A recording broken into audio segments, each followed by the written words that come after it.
ფარისებრი ჯირკვალი მცირე ზომის პეპლის ფორმის ენდოკრინული ორგანოა, რომელიც კისრის წინა ნაწილში ხორხის ქვემოთ მდებარეობს. მიუხედავად მცირე ზომისა, მას უმნიშვნელოვანესი როლი აკისრია ორგანიზმის ნორმალურ ფუნქციონირებაში. ზოგ შემთხვევაში ფარისებრი ჯირკვლის ცვლილებები მხოლოდ დაკვირვებას საჭიროებს, თუმცა გარკვეულ სიტუაციებში აუცილებელი ხდება ქირურგიული მკურნალობა.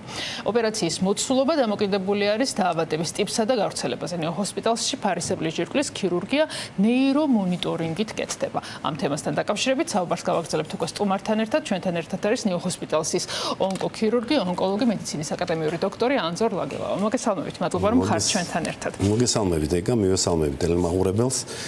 დიდი მადლობა მოწვევისთვის. მადლობა თქვენ რომ მეტად აქტუალურ თემაზე გვეძლევა საუბრის შესაძლებლობა. ახსნათ, ხო, ჭიყვი, ასე ვიცნობთ საზოგადოებაში ამ პრობლემას, რომელსაც დიდი გავრცელება აქვს, ხო, პრობლემები ჭიყვთან დაკავშირებით არ არის უცხო ჩვენი მაყურებლისთვის, იმიტომ რომ სტატისტიკა საკმაოდ მაღალია, ხო, რა პრობლემებია, რა არის ზოგადად ეს ორგანო, რამდენად მნიშვნელოვანია და რა სახის პრობლემები შეიძლება არსებობდეს. მოგახსენებთ, რომ ფარისებური ჯირკვლის დაავადებები და ჩვენთვის ცნობილი ჭიყვი არის ფარისებური ჯირკვლის თვითონ მოცულობაში გაზდა. იქნება ეს კვანძოვანი თუ დიფუზური მიდგომით რა. ეს ფარისებური ჯირკვლის გაზდა მოცულობაში არის იმდენად მნიშვნელოვანი, რომ ვიზუალურადაც კი ჩანს ხოლმე პაციენტებში. წარმოიდგინეთ, სულ რაღაც ფარისებური ჯირკვალი ნორმაში არის 15 გრამი, 25 გრამი და ამ დროს თუ ჩვენ სახეზე გვაქვს ჭიყვი, შეიძლება ეს 10 ჯერ უფრო მეტი გახდეს და 100 ჯერ უფრო მეტი.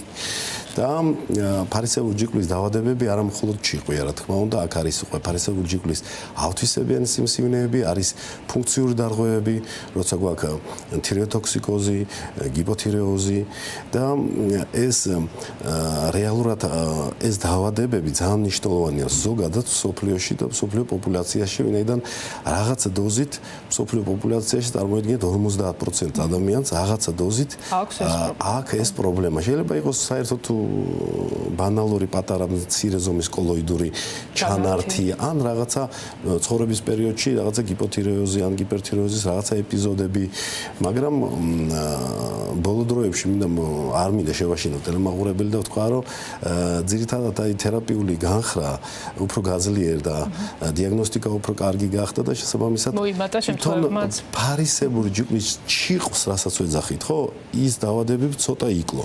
თუმცა პირველ პლანზე წამოიწია უკვე ფარისებური ჯირკვლის ავთვისებიანი სიმსივნეები და მისი რაოდენობა წლიდან წლამდე იზრდება და თან პოპულაციაში როცა იცვლებოდა, როცა 40 წლის ზევით იყო ძირითადად მოწოდებული ეს დაავადებები, ეხლა უფრო ადრეულ ასაკში 15 წლის, 20 წლის, 25 წლის. ეს ბოლო პერიოდის ტენდენციაა, რომ პატარებში, ბავშვებში უკვე 15 წელზე როცა ვსაუბრობთ, ბავშვია, ხო, რეალურად ამ ასაკში იჩენს თავს და საკმაოდ აქტუალურია საქართველოსთვის, ვინაიდან საქართველოში წლიურად ავთვისებიანი სიმსივნე ფარისებური ჯირკვლის დაახლოებით 850 ახალი შემთხვევა ფიქსირდება. აქედან გენდერულად რო შევხედოთ, 6 ჯერ უფრო ხშირად ემართება ქალბატონებს, ვიდრე მამაკაცებს, ანუ 700 ადამიანი, ხო, ქალბატონია და 150 მამაკაცი. ახსნათ თქვათ, რასთან არის კავშირში ეს რომ მეტნაკლებად კეთილია. ძალიან რთულია ამის ახსნა, ვინაიდან მსოფლიოს რო შევხედოთ, აქ 3 ერძე არის, წარმოიდგინეთ, 3 ერძე, მაინც კავკასია და საქართველო ირთვება ენდემურ ზონაში. ენდემური ზომა ამ დაავადების შესაბამისად რთულია ამის ახსნა, მაგრამ ფაქტია, რომ საქართველოში ქალები უფრო მეტად დაავადებიან. და ამ კუთხით ქალები უფრო ყურადღებითაც უნდა იყვნენ, ხო, ამ რეკომენდაციას ალბათ გავაცეთ. მოდი სიმპტომებს შევეხოთ, იმიტომ რომ მით უმეტეს, როცა ასეთ პატარა ასაკში შეიძლება მნიშვნელოვანი პრობლემა იყოს და მნიშვნელოვანი ჩარევა საჭიროებდეს, რა არის ის საყურადღებო ნიშანი, რაც არ უნდა გამორჩეს ადამიანს თავის ჯანმრთელობაში და ბავშვების შემთხვევაში ბავშვებს. ძირითადად ჰორმონალური სტატუსის დარღვევის სიმპტომები გვაგვაჩნია. ჩვენ ფარისებური ჯირკვლის მიმართულებით, ვინაიდან თუ არის გიპერთირეოზი, ანუ გიპერფუნქცია ამ ფარისებური ჯირკვლის, მაშინ სახეზეა გარკვეული სიმპტომები, იქნება ეს წონაში კლება, ტახიკარდია, გულისცემის სიხშირეს გაზდა, ეს გაღიზიანება ადვილი, ნერვული სტატუსის მიმართულებით ცვლილებები.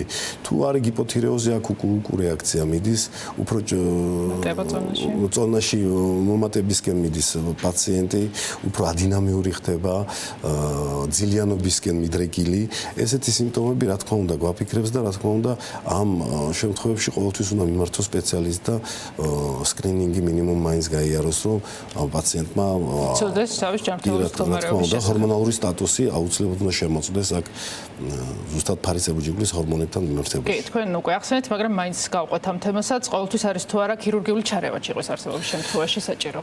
რა თქმა უნდა, არა. ქირურგიული ჩარევა ყოველთვის არ არის საჭირო და რაც უფრო მეტი დიაგნოსტიკური საშუალებები შემოვიდა მსოფლიოში, მით უფრო საქართველოში, მით უფრო ნაკლებად ვფიქრობთ ქირურგიაზე, როცა გვაქვს ბანალური, თქვათ, კვანძოვანი ჩიყვი, რომელიც კვანძები არ აღემატება 1 სანტიმეტრს და ის შეიძლება მართვად იყოს ჩვეულებრივად მედიკამენტოზურად ამბულატორიულად ენდოკრინოლოგის მიერ.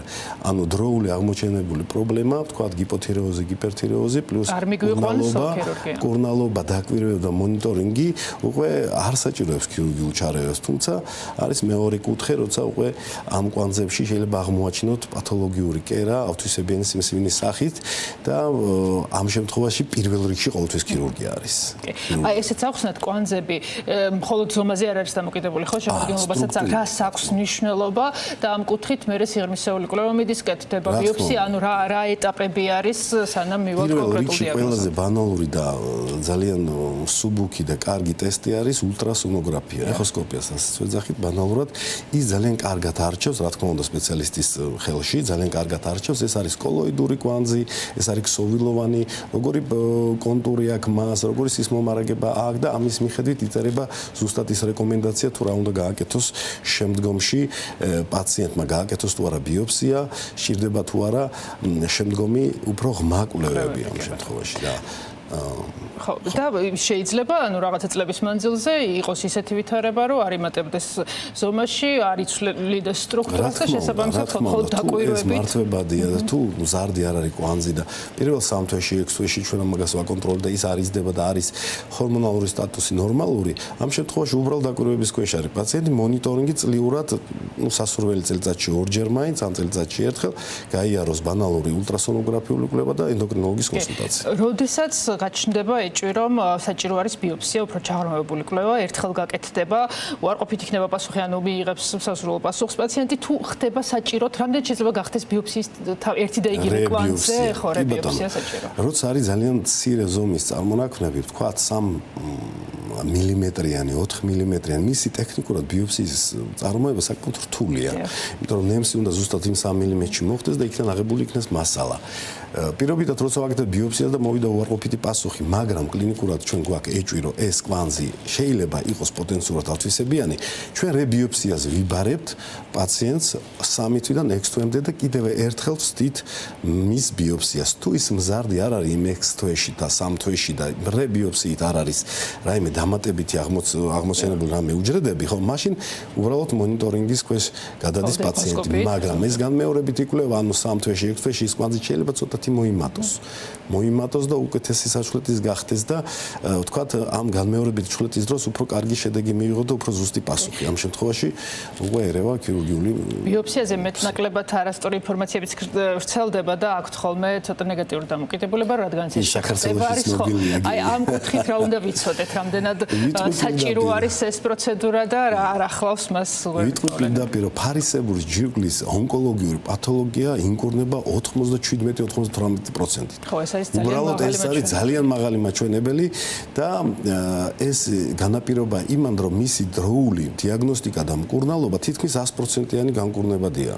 ეს დაავადება არის რიგი დაავადებები ფარისებრი ჯირკვლის ისეთი იშვიათი სიმსივნეები რომელიც ძალიან აგრესიულია მაგრამ ის ძალიან ცოტა არის ზოგადად პოპულაციაში ამიტომ ამას არ ვეხები ამიტომ თუ დროულად მოხდა დიაგნოსტირება და დროულად მოხდა მკურნალობა 100%-იანი გამოჯანმრთელების შანსი ძალიან მაღალია და სხვა დანარჩენ ონკოლოგიურ პათოლოგიებს შორის პირველად ადგილზე არის გამოჯანმრთელება. ამიტომ მე ურჩევ ყველას რომ არავის არ შეეშინოს ციტოლოგიის და ციტოლოგია ეს არის ბანალური ნემსის ჩხლეტა და მისი სითხე აღება იმ კვანძიდან თუ რაც ქსოვილი და სითხის აღება მიკროსკოპის ქვეშ შესწავლა არ არის აქ არაფერი ისეთი უჩვეულო თუმცა პაციენტებს მართალი ხარ ხშირად აქ ეს ეკითხები. ნუ შეიძლება ბოლპერიოდში დაძლეული არ ვიცი მოდი შევახოთ უშუალოდ ქირურგიულ მიმართულებებს, რას თავაზობს დღეს ნიუ ჰოსპიტალში და რას შესაძლებლობები არის დღეს თანამედროვე მედიცინაში და ქირურგიაში იმისთვის, რომ ყველაფერმა ისე ჩაიაროს, როგორც პაციენტს.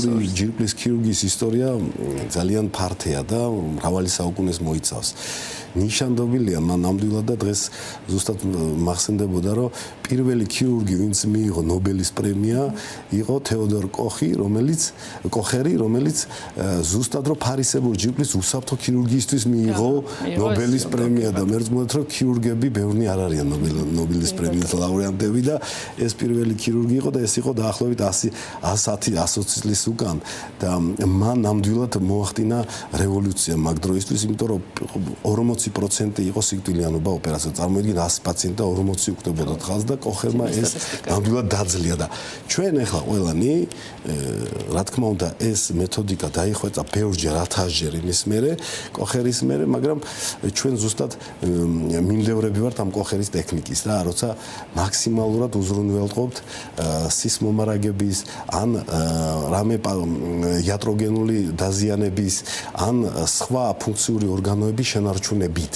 რაც შემოგთავაზა თავის დროზე დიდმა ქირურგმა და მეცნიერმა რა ნამდვილად. უნდა შევეხოთ აუცილებლად ნეირომონიტორინგს, ხო, რას ნიშნავს ეს ინტრაოპერაციული ნეირომონიტორინგი, რა საშუალება არის დღეს და რა შემთხვევაში გამოიყენება? ნეირომონიტორინგი ნამდვილად შეუცვლელია დღევანდელ ქირურგიაში, მით უფრო ფარისებურ ქირურგიაში, ვინაიდან ნეირომონიტორინგი გვაძლევს საშუალებას, რომ ლარინგიალური ნერვი, შებრუნებითი ნერვის იდენტიფიკაცია მოახდინოთ თავიდანვე ოპერაციის დასაწყისიდან და მისი მონიტორინგი მთლიანად ოპერაციის მანძილის დროს მიმდინარეობდეს და დარწმუნებული იყოს ქირურგი, რომ ამ ოპერაცია გრძელდება ეს 20 წუთი, ნახევარი საათი, 1 საათი ნახევარი, ის ნერვი გამოყოფილია, ის საღია და მას ტრავმა არ მიყენებულა, ხო?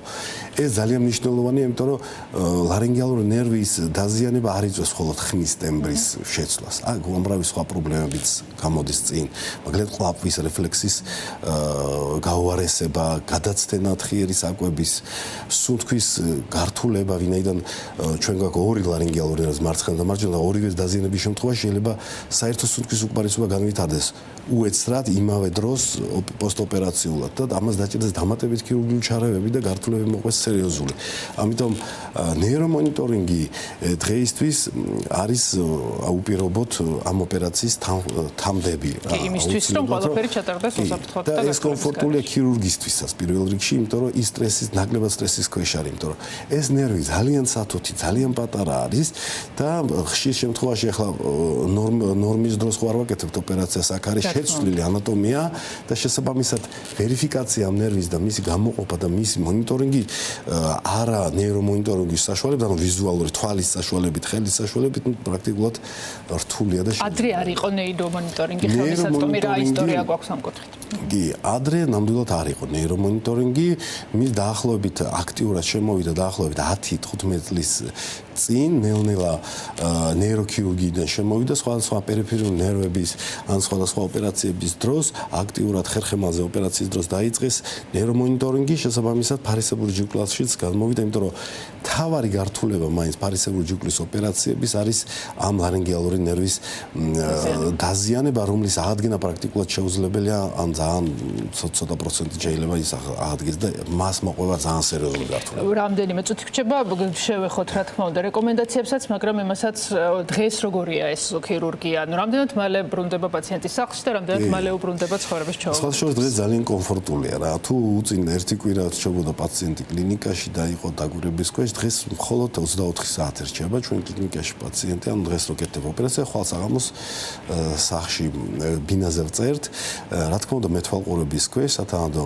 რეკომენდაციებით და დაახლოებით ერთ კვირაში ის სრულიად ჯანმრთელია და შეუძლია გავიდეს სამსახურში და ასე შემდეგ, იმიტომ რომ აი გართულებების რისკი იმდენად შემცირდა ბოლო დროის, რომ ის გაცდა 1%-საც კი, ანუ 0.5% გვაქვს, ხო, გართულება ზოგჯერ 0.18% და ეს მაგალითად სიზდენების რაოდენობა ძალიან იკლო თუ უწინ რეოპერაციები გვიწევდა მეორე დღეს ან იმავე დღეს განმავლობითი რაღაცა, აი ეს უკვე აღარ არის, იმიტომ რომ თანამედროვე ინსტრუმენტები გვაქვს, თანამედროვე ელექტროინსტრუმენტები გვაქვს, რომლის მეშვეობით ჩვენ დამუშავებთ ამ ირგვლივ ქსოვილებს და არ გვიწევს თქვა ლიგატურების დადვა, ან კვანძვა და ძაფის და ზედმეტი მის ზედმეტი რაღაც მასალის გამოყენება რა ამ შემთხვევაში და ეს კომფორტულია რა თქმა უნდა. და დავასრულოთ ალბათ რეკომენდაციებით იმისთვის, რომ არ მივიდეთ თუნდაც ქირურგიამდე რა არის საჭირო და გასათვალისწინებელი თითოეული ადამიანისთვის. დროული სკრინინგი დღეს ხელმისაწვდომია ნებისმიერ ქალაქში, ნებისმიერ ლაბორატორიაში ეს ჰორმონალური სტატუსის შესწავლა, ეს ულტრასონოგრაფია, ეს არ არის ესეთი კვლევები, რომელსაც რაღაცა სჭირდება სპეციფიური ისე და რა თქმა უნდა შიში უნდა დაძლევოს პაციენტმა. და რეკომენდაცია კიდევ რომ ზღვის პროდუქტები იოდით გაჯერებული კვება და დასვენება ზღვის კურორტებზე აუცილებელია ვინც დასვენებს. ძალიან დიდი მადლობა მომწვრავი ინფორმაციის გაზიარებისთვის და გემშვიდობებით.